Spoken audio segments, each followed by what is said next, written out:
Hello guys, you see the title today, so you see why we are here. I am so excited to begin this journey with you guys. It's going to be a bit of a process now, but that's why everything is going to be broken down into different videos, okay?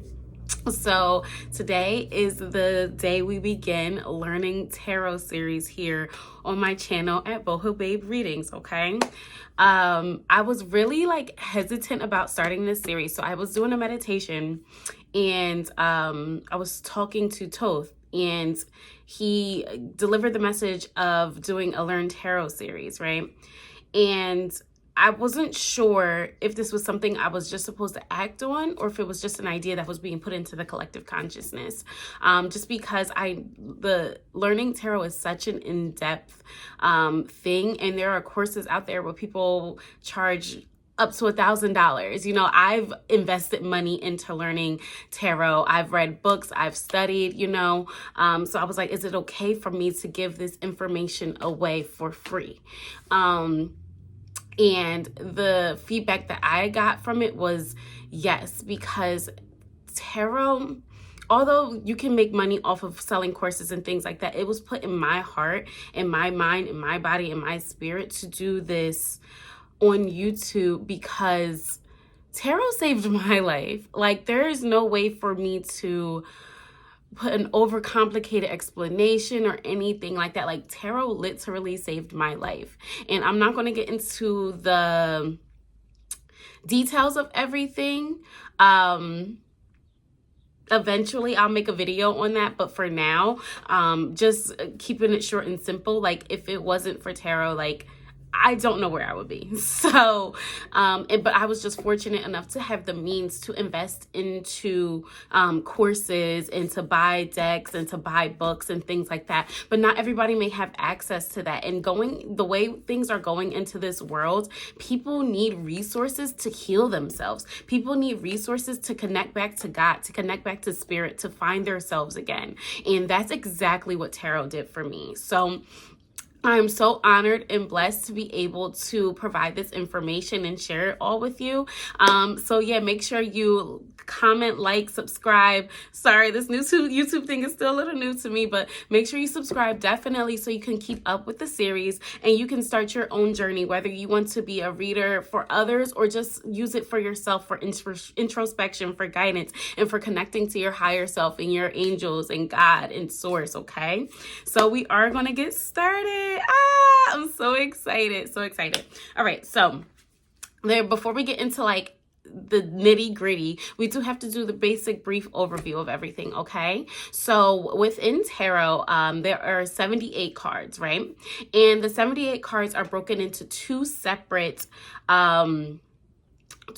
categories. So we have the Major Arcana and the Minor Arcana. Arcana, the word Arcana just means secrets and mysteries. That's just what the word Arcana means, if you were just wondering, right? So it's broken into two sections, okay? The Major Arcana is 22 cards. That is the Fool card, the Lover's card, the Death card, the World card, those things. Those are what those cards are. So when you hear those terms, when you're listening to readings, that's what those cards are. They are in the Major Arcana. The Minor Arcana are broken down into 4 suits. So we have Pentacles, Cups, Swords, and Wands. Okay, so just kind of like playing cards, like how we have regular playing cards like Hearts, Spades, diamonds, and clubs. And you can actually use playing cards for a tarot reading, but that's way later. So it's broken down into 4 suits in that way, okay? So we're going to start with the Major Arcana and then go into the Minor Arcana separately, okay? And the Minor Arcana, some examples of those are like the 10 of Pentacles, the 10 of Cups, the Ace of, the Ace of Cups, the 2 of Cups, like things like that, or the 3 of Swords. So those are the Minor Arcana. And then there's also suit cards inside the Minor Arcana as well. So there are the the court cards, not suit cards, court cards. So you have like the King of Cups or the Queen of Wands or the Page of Cups. So you have that all based in the minor arcana. So that's 56 cards, okay? So we're going to start with the major arcana just because it sets the foundation for understanding tarot, okay? So we're going to get into it. If you guys have any questions, please feel free to leave them below. I want to build a community where we can all like discuss and learn from each other. And these are just my interpretations. There's a lot of people have their own interpretations as well. Because the more you get into tarot, it's more of an intuitive base, and things may change depending upon like the type of reading or what's being discussed or how the cards lay out in what format, okay? So yeah, we're gonna dive right in. So excited. All right, let's get into it. Okay, so now we are going to jump in on the Fool's journey, okay? Here is the Fool, okay? And if I'm looking down, don't mind me. I have my notes here because it's so much information and I want to make sure I get everything in there for you guys, okay? Because whether you want to just understand your readings that you're getting done or readers that you watch, or you want to do this for other people, or you want to read for yourself, like I just want to make sure I give you everything that I have learned on my journey to help support you on yours, okay? So the major arcana, right? It's 22 cards numbered 0 to 21.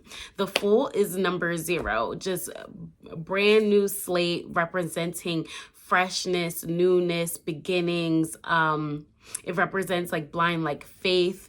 It represents being free-spirited, adventurous, spontaneous, desire to start new things, okay? So it's all about just having childlike faith. Like, you know, children don't have certain fears because they haven't experienced certain things in life yet. So for example, if you've gotten fired from a job for being late, now you have this fear of being late to things. But if you've never experienced that, you may not have a fear surrounding that. So it represents having childlike faith and just moving to your own rhythm and not caring, not giving two-ish what the world has to say, because you're you and you're unapologetically you, okay? So the Joker doesn't take into account ordinary life issues, okay? Like money or a heartbreak, because the Fool hasn't experienced anything like that. And I believe I just said the Joker, which is funny because the Fool card is actually connected to the Joker card of a regular playing deck. The Fool or the Joker, back in the day, the castle times, that was the person who was allowed to act out and do anything without any repercussions. I believe they used to think that the Joker or the Fool of the court or the jester was connected to some type of divine madness spirit. So they just gave them a pass to act however they wanted to, and they didn't have any repercussions. They were just like the entertainer. So that's maybe why that's the term the Joker came out in that sense. And you, even when you look at the Fool card, you can see how it's dressed and things like that. You can see how there's like some type of familiarity with the Joker card in regular playing deck, okay? So you can see that the Fool is packed light. He has a stick with the bag hanging on it. I don't remember what it's called. If you know, you can put that in the comments. But he is carrying extremely light to be going on a journey. And that's just because he trusts that the universe is going to support him. He hasn't had any reason to believe that the universe is not going to support him. So you can see like it's sunny. So it represents cheerfulness, excitingness. Like it's not like starting a new thing and you're scared. Like, no, you're excited to go on this journey. As you can see, his head is so high up, looking up to the heavens, that he doesn't even realize that he may be in danger by stepping off of this cliff. But he trusts that whatever step he takes, the universe is going to support him and show up and guide him along the way, okay? He's also carrying a rose, and there are certain imageries or certain things that are on these cards that kind of have a universal meaning, but for you, when you're reading for yourself or for others, you can interpret it differently. But in general, the rose represents love. So he is has an innocence about love. Like he believes in love. Like it's like smell the roses. Like he has no problem being enveloped in love because he hasn't experienced any trauma to push him away from it, okay? And then there's also the dog on the card. The dog represents natural instincts or your animalistic instincts, your intuition, and it's a representation that it's always there. It's just whether we choose to tune into it and listen to that natural instincts to guide us, okay? Some people, when they see the dog, they may think of like loyalty. Like, so if you're looking at the card and it stands out to you as you're doing a reading, that's when you may hear readers say, well, dogs may be significant, or tiny dogs, or you may have someone around you that's really loyal. So that's where you put your own intuition when certain things are popping out to you. Like every time I do a reading and I'm looking at these same cards, there's different things that pop out, okay, that may stand out more in one reading than in other, and you have to trust that. You have to trust that that is your angels and your guides and your spirit teams communicating with you, and you're saying these things and noticing these things for a reason. Like nothing is on accident, nothing is a coincidence, everything is very intentional, okay? And you can also see that he is wearing bright colors because he's just like so free-spirited. I feel like even like in our human lives, as we get older, not everybody, but we go to this phase where it's like, oh, we're only wearing neutrals and blacks and whites and tans and these colors and being matchy. But you know how when you're a kid, like you don't care if you're wearing a pink shirt, blue pants, yellow shoes, and a green hat. It's fun. You're expressing yourself creatively. That's what the colors represent, okay? It doesn't represent you feeling like you have to stifle your creativity because you have a fear of judgment. Like the Fool card also really embodies the energy of fearless, okay? Yeah, so it's full of confidence and also full of trust in the universe, okay? Like some of us have had experience where you may doubt if the universe hears your prayers, or if it's matching your energy or your vibration, or if God hears your prayers or your angels. You may have experienced some things where it forced you into a place of doubt. The Fool has not experienced that, so it has full trust in the universe, okay? So when the Fool comes up in a reading, it can represent a new job, a new mindset, a new spiritual journey, a new love, a new spiritual path, and just going into these new things without fear, okay? It also represents marching to the beat of your own drum. You may feel like isolated if you pull the card and you're like, okay, what's my current energy? And the Fool card comes out. You also may experience some sort of isolation because yes, although we want to be different and we say things as we promote as people being different, some people look at that as like, what's wrong with them, or why are they doing those things, okay? So you may feel some sort of isolation because you're marching to the beat of your own drum. You're hearing music that people don't hear. People are still stuck in the matrix, and you may have chose to break free of the matrix. You may have chose to do things differently. Like, know what, if everybody's going to go to this place, I don't really like that place, so I'm not going just because everybody else is going. I'm gonna go somewhere I actually like. And they may look at you like, wow, why would they not follow the crowd? So that's why you may get isolation may come up when you look at the Fool, but it's usually isolation that is for a beginning of a journey that is specifically meant for you. It's finally like you're reclaiming your power and choosing for you, okay? And then just some other facts or things that people associate the Fool card to. If you're thinking in chakra wise, it's usually connected to the crown chakra. If you're thinking planet wise, it's usually connected to Uranus. If you're thinking of zodiac signs, it's usually connected to Aquarius or air signs in general, okay? If you're looking to determine if it's like a yes or a no, it's usually a yes. So if you're asking, should I take this new job venture, and the Fool card comes out, usually that represents a yes.